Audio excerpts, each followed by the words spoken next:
Hello les amis, j'espère que vous allez bien et j'ai le plaisir de vous retrouver pour une nouvelle vidéo.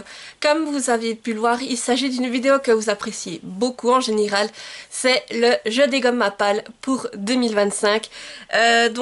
Pour les nouveaux, je vous explique, en fait c'est ma pile à lire annuelle, donc je la nomme ainsi. Je prends une partie de ma pile à lire et j'essaye de la dégommer sur l'année en cours. Alors des fois, j'y arrive plus ou moins. 2024, ça n'a pas été tout à fait cela, mais j'ai revu un peu mes objectifs à la baisse pour 2025 et j'espère vraiment arriver à lire tous les livres qui ont été mis à l'intérieur. Et chaque année, j'utilise un nouveau principe. Alors, c'est-à-dire que l'année passée, c'était un livre, c'était moi qui le choisissais, un livre, c'était Chérie. Et cette année, j'ai décidé de solliciter des amies youtubeuses et des amies instagrammeuses pour me sélectionner des livres dans ma fameuse pile à lire. Et pour le reste, c'est moi qui les ai sélectionnés. Et il y a également un livre qui a été sélectionné par Chérie. Donc c'est parti, je vais tous vous les présenter. Tout d'abord, j'ai demandé à mon amie Louise du compte Instagram Louise Titine. Donc pareil, toutes les personnes à qui j'ai demandé de me sélectionner un livre, vous retrouverez soit leur compte Instagram ou leur chaîne YouTube dans la barre d'infos si ça vous intéresse. Donc mon amie Louise m'a sélectionné le premier tome du Gang des Prodiges de Marissa Meyer aux éditions PKJ, donc Pocket Jeunesse. Je vous montre la couverture. C'est un livre en plus qui me fait tellement envie et je suis heureuse que Louise me l'ait choisi. Donc je vous dis le résumé. Audacieux, courageux, impartial. Serez-vous capable de devenir un héros? Il y a plus de 10 ans, les renégats, un groupe d'hommes et de femmes détenteurs de pouvoirs surhumains, ont vaincu les super-vilains. Ils font désormais régner la paix et la justice, mais les super-vilains n'ont pas disparu. Parmi eux, Nova, qui a dédié sa vie à la lutte contre les renégats, responsable de la mort de sa famille. Prête à tout, elle se fait passer pour l'un d'entre eux et infiltre leurs repères afin de les espionner. Mais lorsqu'elle se lie d'amitié avec le fils adoptif des deux principaux renégats, ses certitudes vacillent. Donc voilà, là on est sur du Marissa Meyer, c'est pour ça que j'ai tellement hâte, que j'espère trouver quelque chose à la hauteur des Chroniques lunaires. Et là, le fait de parler de super-héros, super-vilains, ça m'intrigue beaucoup. Alors après, ce qui me freine un peu dans cette lecture, c'est que j'ai été voir justement en me disant, ben là, si je lis le tome 1, j'aimerais peut-être mettre le tome 2 me procurer le tome 2 rapidement, et j'ai vu qu'il n'était plus disponible. Alors, ce sera quelque chose qu'il faudrait que je surveille tout au long de l'année, voir s'il est réédité.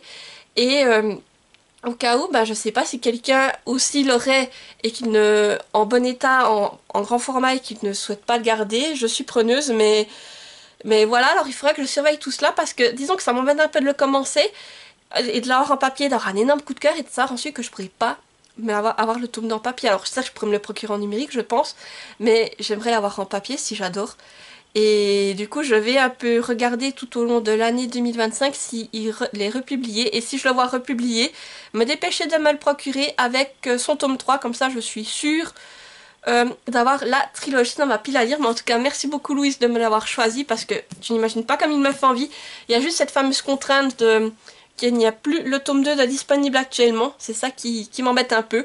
Mais sinon, il me fait très très très envie.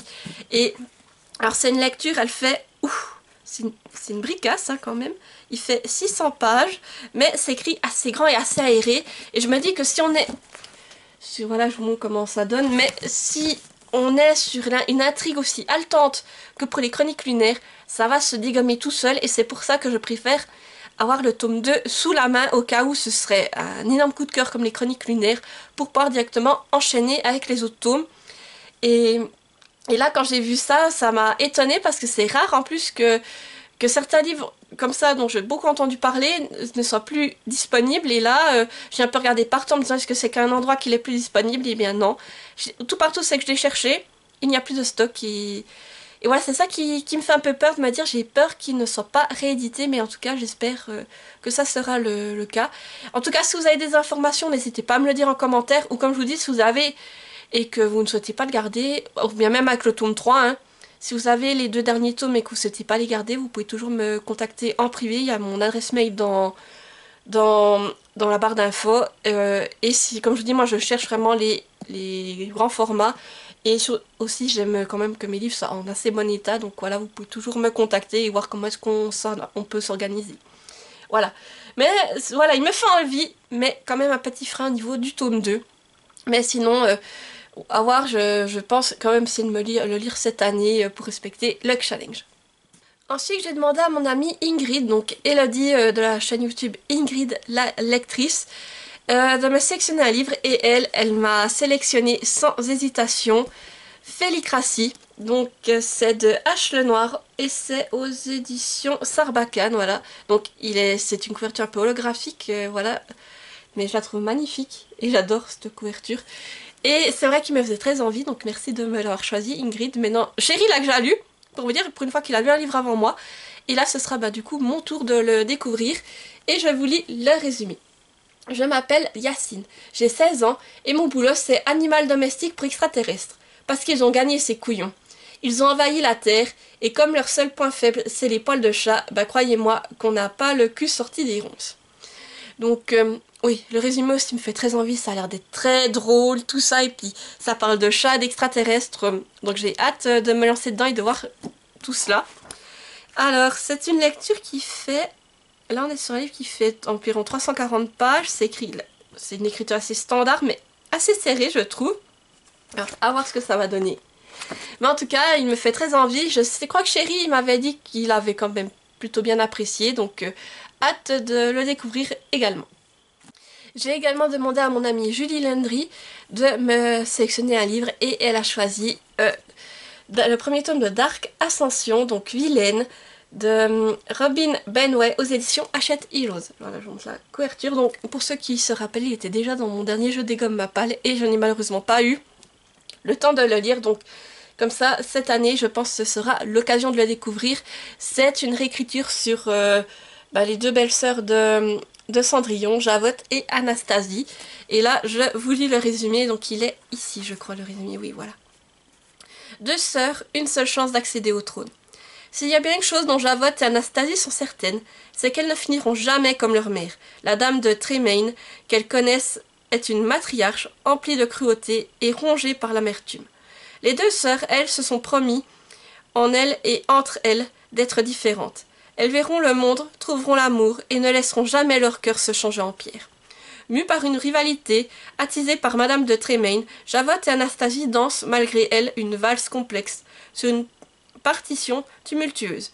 Durant les semaines qui précèdent les festivités royales, leur unique chance d'impressionner le prince est de se montrer à la hauteur des attentes maternelles. Les deux sœurs goûtent à une vie sans l'emprise de Madame de Tremaine. Javotte se prend de passion pour la science, tandis qu'Anastasie se jette dans une histoire d'amour secrète. Mais une mère experte en manipulation n'a jamais dit son dernier mot, et les filles pourraient apprendre à leurs dépens qu'aussi cruel soit-il, un cœur verse toujours du sang. Voilà, donc c'est quelque chose qui me fait vraiment très envie de découvrir ces deux belles sœurs sous un autre jour et d'avoir peut-être cette idée de les trouver même attachantes jusqu'à ce qu'on sache ce qui va arriver en fait. Et là, je suis curieuse de découvrir tout cela. Donc là, on part sur une lecture qui fait un peu moins de 300 pages et c'est écrit, alors, c'est écrit quand même, oui, écriture standard, mais quand même assez aérée, voilà. Et comme je vous dis, je suis curieuse parce que c'est deux personnages qu'on ne voit pas beaucoup passer, justement. Alors, je me dis, j'ai hâte de voir comment leur histoire a pu être modifiée, justement, pour nous les rendre attachantes et tout cela. J'ai ensuite demandé à mon amie Virginie de la chaîne YouTube Angelis Treasures de me choisir un livre et elle a choisi de me mettre Covenant, le premier tome. Donc c'est Démon suivi de Sang mêlé de Jennifer L. Armentrout et c'est aux éditions J'ai lu. Voilà, je vous montre la couverture qui est magnifique. Et là pareil, c'est un livre qui me faisait très envie, j'ai jamais lu de Jennifer L. Armentrout, alors ça sera l'occasion de découvrir sa plume. Et je vous lis le résumé. Sur une île au large de la Caroline du Nord vivent les hématoïdes, des individus au sang pur et au pouvoir divin capables de maîtriser les 4 éléments. Ceux dont la lignée a connu un métissage sont contraints de choisir leur destin. Intégrer le corps des sentinelles du Covenant pour chasser les démons, leur ennemi originel, ou être réduit à la servitude. De retour depuis peu au Covenant, pour des raisons qui lui appartiennent, Alexandria n'a pas le choix. Fille d'une hématoïde et d'un simple mortel, Elle se doit de réussir l'examen lui permettant de devenir sentinelle. L'institution applique une discipline de fer et les relations entre sang pur et sang mêlé sont formellement interdites, sous peine d'exclusion ou pire. Une règle qui pourrait être simple si Hayden, un sang pur aux yeux couleur d'orage, qu'Alex convoite depuis toujours, n'avait pas été désigné comme son entraîneur personnel. Voilà, donc c'est un livre qui me fait très envie, et comme je vous dis, j'ai jamais lu de Jennifer L. Armentrout, alors ce sera l'occasion de découvrir, et surtout, je me dis là, c'est cette espèce d'univers avec des dieux, des demi-dieux, ça m'intéresse beaucoup, et je pense que il y a tout pour me plaire à l'intérieur, donc j'ai vraiment hâte de me lancer dedans. On est sur une lecture qui fait 400, un peu plus de 470 pages, et c'est écrit quand même assez grand, mais assez serré. Voilà, si je vous trouve un début de chapitre, hop. Mais en tout cas, sachez que j'ai vraiment hâte de me lancer dedans, et voilà, de m'enchaîner les tomes si ça me plaît.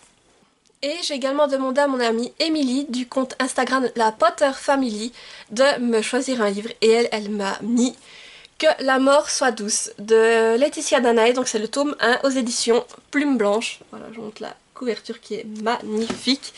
Et là pareil, c'est un livre qui me faisait très envie et que je me dis que si ça me plaît, il me faudra le tome 2. Donc je vous lis le résumé.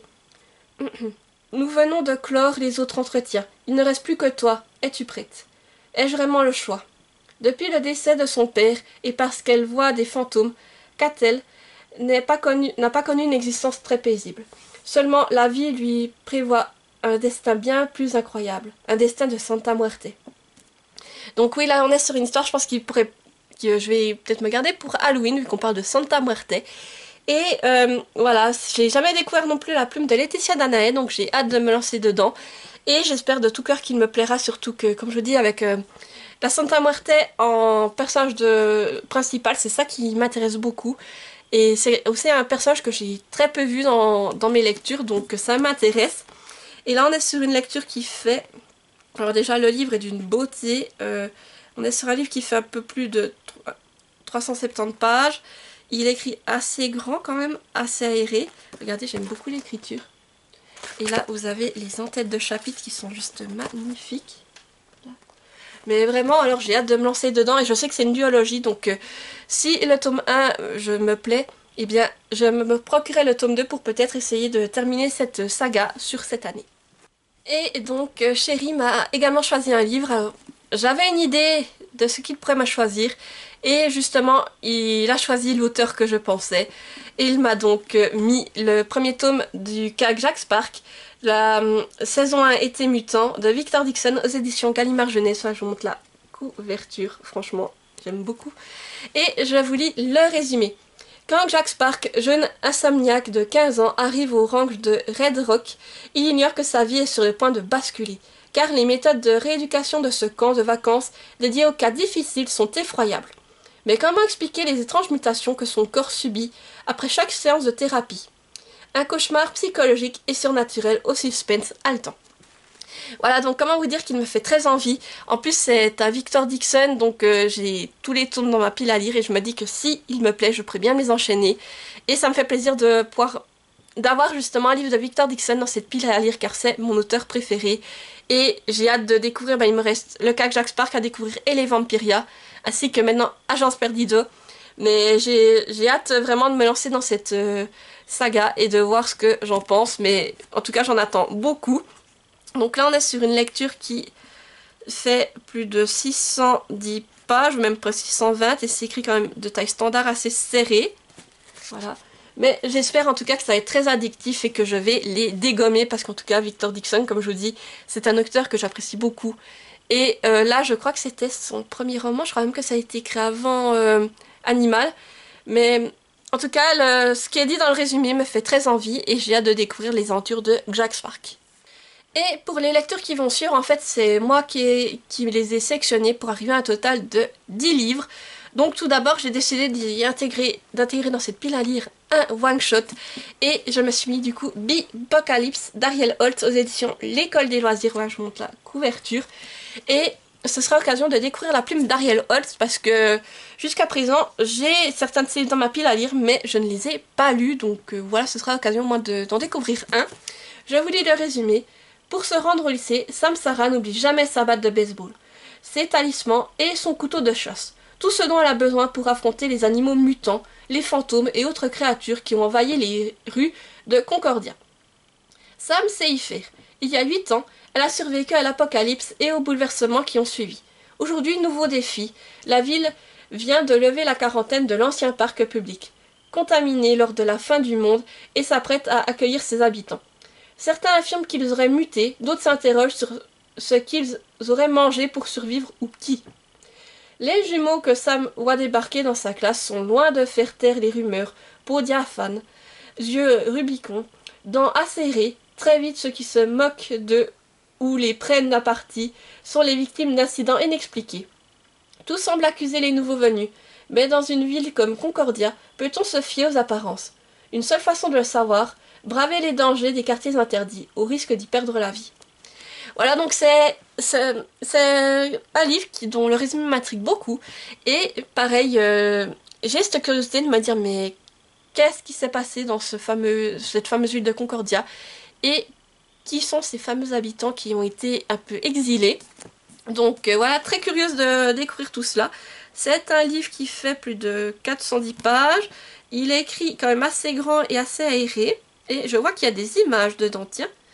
Ah, vraiment, oui, je suis curieuse de le découvrir et en même temps de découvrir la plume d'Ariel Holst. En plus, celui-ci, j'aimerais envie de me le sortir car je l'ai acheté aux Imaginales et les livres que j'achète aux Imaginales, comme ils sont dédicacés, tout ça, que j'ai pu découvrir, rencontrer l'auteur en chair et en os bien souvent, eh bien, c'est des livres que j'ai envie de sortir particulièrement de ma pile à lire. Bon, j'ai du mal à parler, je sais pas pourquoi, mais ça va le faire. J'ai également décidé de me mettre une saga que j'aurais dû commencer il y a longtemps, qui est très connue mais que je n'ai pas encore lue. Donc je me suis mis le premier tome de La Passe Miroir de... Donc là c'est Les Fiancés de l'hiver, le premier tome de Christelle Dabos aux éditions Gallimard Jeunesse. Je montre la couverture, c'est une saga qui a beaucoup fait parler d'elle. Et je l'ai depuis des années dans ma palle et je ne l'ai toujours pas lu, donc je me dis il faut y aller, te lancer. Et si ça te plaît, te procurer les autres tomes car je crois qu'il y en a 4 en tout. Et ce serait l'occasion de découvrir cet univers et de voir si j'y adhère ou pas. Donc je vous lis le résumé. Sous son écharpe élimée et ses lunettes de myope, Ophélie cache des dons singuliers. Elle peut lire le passé des objets et traverser les miroirs. Elle vit paisiblement sur l'arche d'Anima quand on la fiance à Thorn, du puissant clan des dragons. La jeune fille doit quitter sa famille et le suivre à la Citatiel, capitale flottante du pôle. À quelle fin a-t-elle été choisie? Pourquoi doit-elle dissimuler sa véritable identité? Sans le savoir, Ophélie devient le jouet d'un complot mortel. Voilà, donc ça... Voilà, j'en ai tellement entendu parler que je me dis qu'il faut que je le lise. J'ai quand même des grosses attentes sur ce livre, alors j'espère ne pas être déçue. Et comme je vous dis, c'est une grosse saga dont j'ai entendu beaucoup parler et qu'il faudrait vraiment que je découvre à mon tour. Donc là on est sur un... Oui, aussi une belle bricasse, hein, purée, j'ai des belles bricasses hein, dans cette palle. Il fait plus de 516 pages, oui 510 pages. Et c'est écrit quand même assez grand, assez aéré, donc déjà aussi un point positif. Et... Par contre je trouve pas de début de chapitre, bien entendu. Ah là. Voilà, regardez. Mais voilà, en tout cas, il me fait très envie et ce sera peut-être l'occasion de découvrir enfin cette saga dont tout le monde a beaucoup parlé. Sinon, j'ai décidé de rester dans l'univers Disney en me mettant un autre tome de la saga Vilain. Donc là, on est sur le tome 9 avec Retour au pays imaginaire de Serena Valentino aux éditions Hachette Heroes. Voilà, je vous montre la couverture.